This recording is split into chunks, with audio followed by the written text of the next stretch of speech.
Tyler, hey, congratulations on your full-length feature film, Moonwater. Thank you so much. Thank you. Yeah.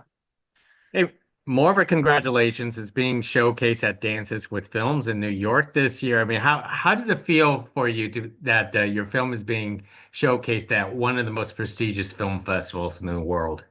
I mean, it feels great. I keep telling my wife that I think they're gonna call me and tell me they made a mistake. So I feel really grateful. We've had a tough go of it, and I'm really happy that we finally found like a home for the film. I can't wait to just have a premiere, you know.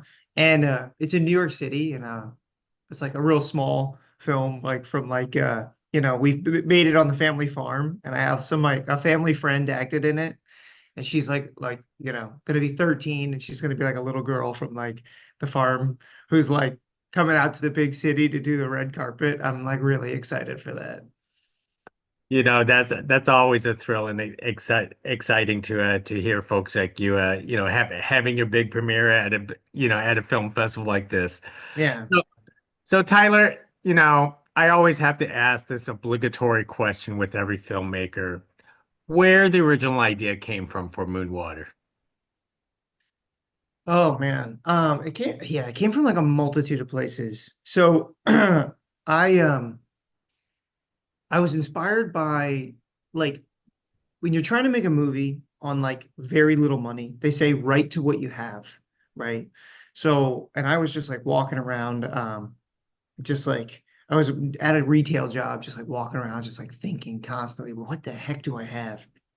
And I realized like I had my family's farm, and they had a cabin, and I was like, okay. And I was getting really into whiskey at the time, and so I was doing the research into like what the whole process of distilling sort of is.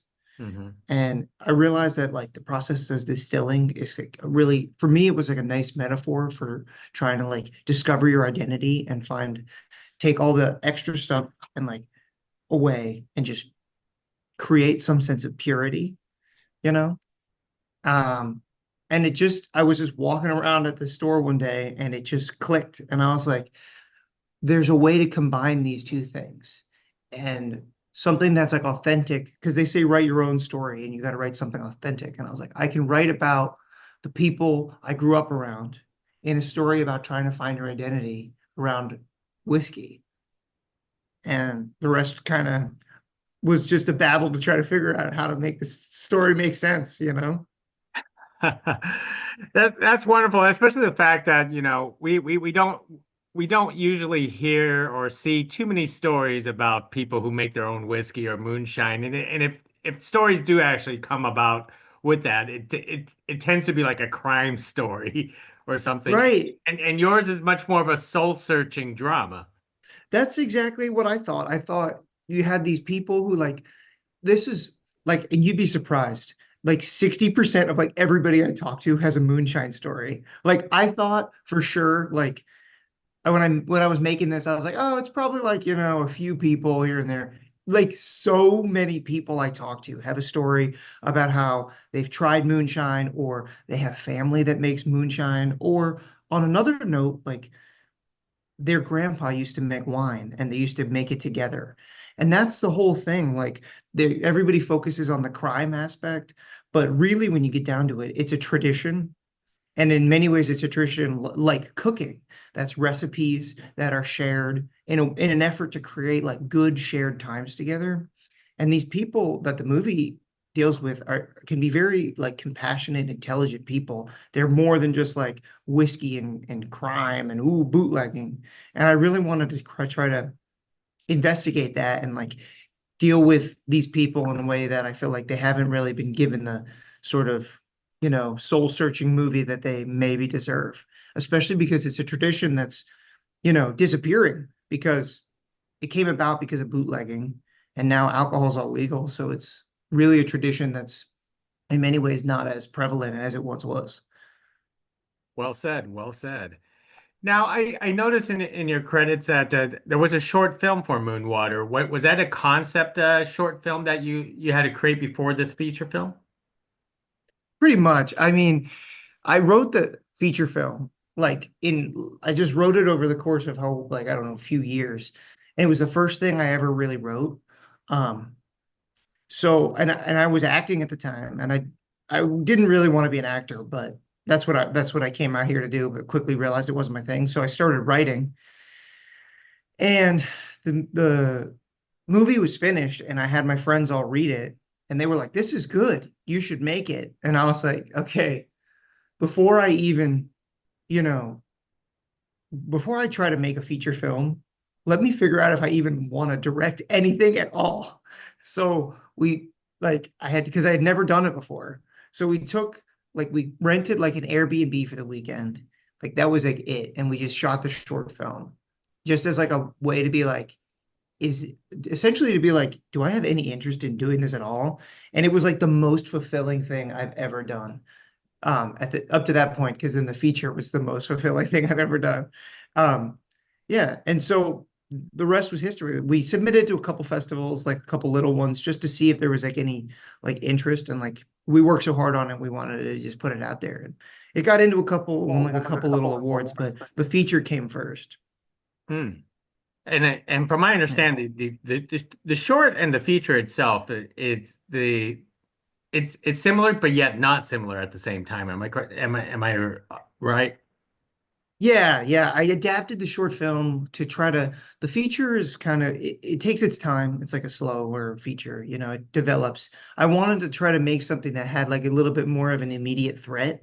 So I took they took the character that's like a little girl in this, and I changed it so that he'd be making moonshine with her as like sort of like a threat to be like, oh, he's teaching a teenager how to drink, to try to, make the threat more immediate rather than like, oh, he's sneaking around out in the woods. Like he's not even sneaking around. He's just out in the woods making it.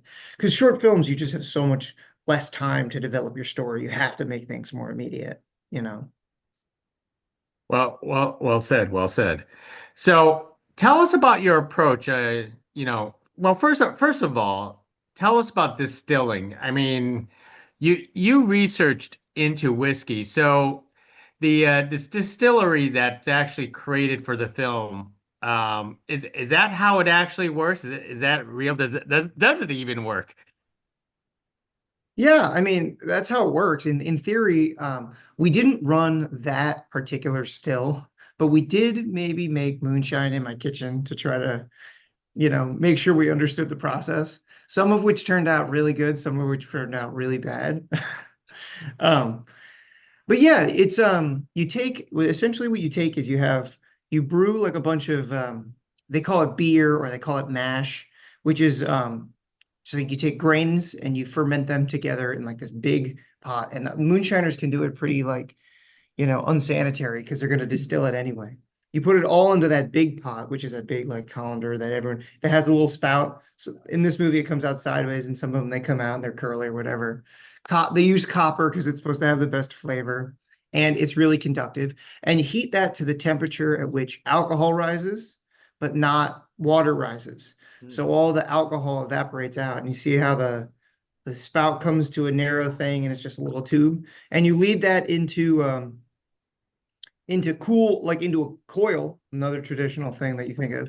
And the coil is immersed in cold water, and that cools the steam down and turns it back into liquid, which is in theory like pure alcohol. Depending on how good you do it, it can be anywhere from pure alcohol to not. And then there's some dangerous stuff that can come out in the beginning. That's the myth, the old myth that you can go blind. Yeah. There's some truth to it, but the first like 0.5% of anything you distill is like completely like could actually really be very dangerous. But if you do it properly, you just throw that stuff out and it's not that dangerous. It's not different from like the whiskey on your, bar shelf if you have it or anything. There's the reason it's white or clear versus brown is Hmm. just it's not aged. Oh, I see. Because I'm, in my entire life, me being here in California, I only known one other person who did that, but he only did it in his apartment, and I have never seen, Right. someone like in the film portrayed in the film doing it out, in the middle of the woods. Yeah, you do it out in the middle of the woods so that the government doesn't catch you. That's the whole theory. Yeah. And they do it in the middle of the night, right? That's why it's called moonshine. So that it's when the government's not looking. I had no idea. Do you still create that for yourself today? No, no, no, I don't.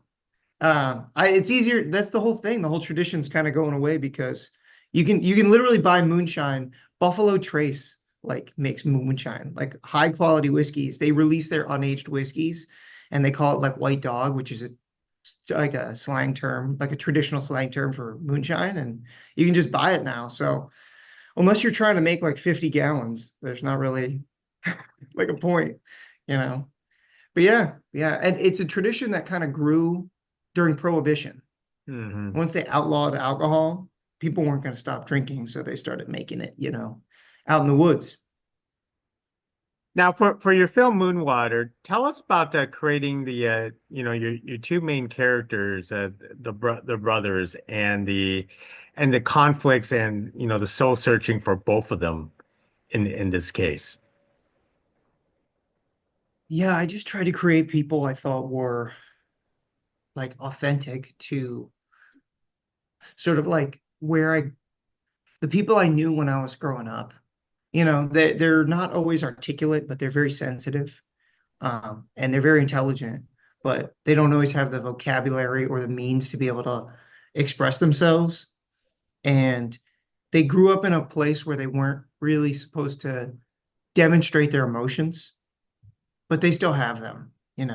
And really, it was just a matter of trying to find people who were grappling with the fact that they're trying to figure out their identity in the face of like a world that's not really like always accepting of moonshiners or people who are kind of alcoholics or people who may be struggling in life and have those people try to come together and like find each other you know um and that was really the main thing. I just really wanted to try to show people I felt like I knew when I was growing up who I didn't really feel like I ever saw portrayed like truly authentically on camera with that sort of intelligence and sensitivity. Now, tell us some more about the character Peter, where you portrayed him as an alcoholic, and usually that poses a conflict or a problem, especially if you have an alcoholic who's trying to create moonshine in the case like this for a film. Yeah. Yeah. I mean, what can I tell you? I mean, it's like you said, that's a great way to create conflict. I think many of us in all ways we deal with like addictions, you know, and I don't want to like go too far into like alcoholism or anything. I just think it's a great we all have these things in our life that we rely on, you know, that sometimes are good for us and sometimes are bad for us, but we always go back to it. And we have to figure out how to come to terms with that in ourselves to say, and that's largely what he's doing in this movie. He can't deny the fact that moonshining is a part of him. It's a part of his heritage. And he can't deny, as much as he tries throughout the movie, to deny that he is an alcoholic. And he has to come to terms with both of those parts of his, identity and sort of figure out how to move forward. Hmm. And and one of the things I love about this character is your portrayal of a character that's not in the movie. I mean, I want to say the father, because you Yeah. you you could feel them talking about it, the presence of the father, the tradition. Can you tell us how you masterfully woven him into the story, and and it helps out the soul searching process for both brothers in this case. Yeah, totally. I mean, like we were just talking about, I feel like so much of the movie is it's about the things that they inherited. And clearly they inherited so much of it from their father. So he becomes like a very large presence in the movie. In many ways, the way that they're building this moonshine still. In the movie, the character's father has just passed away relatively recently. And in many ways, the whole process of the movie, if them building the moonshine still, is trying to build a memorial to that father in a way to figure out how the hell they relate to this guy. I think we all have that sort of like thing where we're kind of like, excuse me if this is a little, pretentious or whatever, but we're kind of thrown into this world into a way like not in a place that we choose, but it's not that it's a bad thing. It's just we don't always know how to like figure out how to grapple with that until, maybe it's too late, maybe they're already gone, or maybe we're older. And I felt like, you know, that the man has to be a presence in the movie because that's what the characters are trying to come to terms with. He is part of what they inherited. In many ways, he is them. And so they're trying to figure out who they are in relationship to that. Yeah, so And true. having the moonshine still there, yeah, has it because they're building the moonshine still, it makes it so much easier for them to be able to, that's the thing that they can talk about him over. Yeah, and it's a bonding experience. Well put. Tell us about your cast, Michael and Matthew, for these roles. Oh my God. Aren't they phenomenal? I just like I know like if I know this is my first time directing, right? But like they're like so there's some, you could say the movie could be like a little polished, a little better places, but man, they are so talented. So I just can't get over how good they are. Anyway, so Michael Joplin's been with me for like a while. They're both I auditioned a lot of actors across the board for the leads, but especially um Matthew's part. Michael, I auditioned when he did the short film. He did the short film, and I just brought him with me. I auditioned him back then, but he was phenomenal. He auditioned for the short film, and I was like, "You and I were sticking together." And then the lead of the short film couldn't do the feature, so I had to audition like a bunch of people, and I was auditioning like how it is. There's always hundreds and hundreds of people you audition. But he came through a recommendation. Um, from one of the people who were as a producer. And once I saw him, I was like, wow. And I took their pictures and I held them next to each other. And I was like, oh my God, these guys could really be brothers.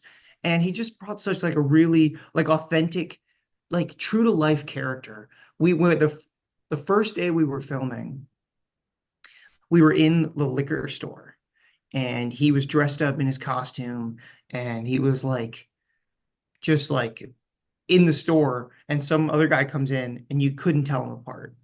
He didn't give me like, oh, like look at this like cute like actor from LA vibes. He really like fit the part. You couldn't tell him apart from the people who were really there. And that's like the movie I wanted to be able to like show. It's not like not everyone's just like, like 16 and like six-pack abs. Like we want real people, who have real stories. And these real people have real stories that and they aren't always dealt with you know, in a way that has like sensitivity.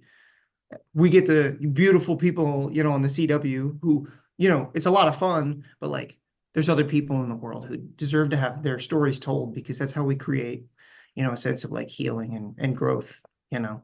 At least it was for me when I was a kid and when I watched movies. Honest to God, to me, I actually thought you casted brothers because they looked alike and they worked so well together. Their chemistry was really terrific on screen. My wife was worried. She was like, "Is the audience going to be able to tell them apart?" And I was like, "The one has red hair. It'll be okay." She's like, "Trust me." Yeah, you do actually have to pay attention a little bit because it's just that little subtle Yeah, differences between the two. yeah, But it worked. It worked. yeah, Now you mentioned this was filmed on the family farm. yeah. So your family farm had what the woods in the back and its own cabin. Is that how? Yes and no. So we have the family farm has like it's half woods. It's actually in Pennsylvania. It's half woods. My dad uses half of it for farming and half of it he uses for hunting.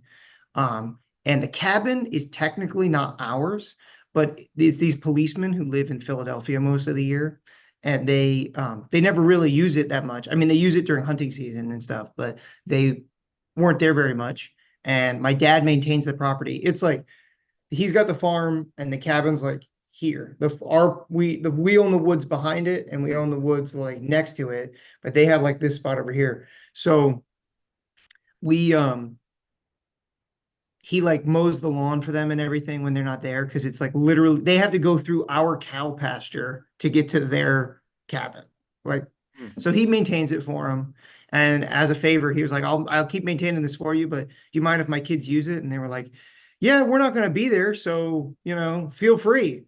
Yeah, so that's how we shot it. And the places like all the woods and stuff were places that I really like grew up in, It was I've spent so much time down there. Like we scouted the location.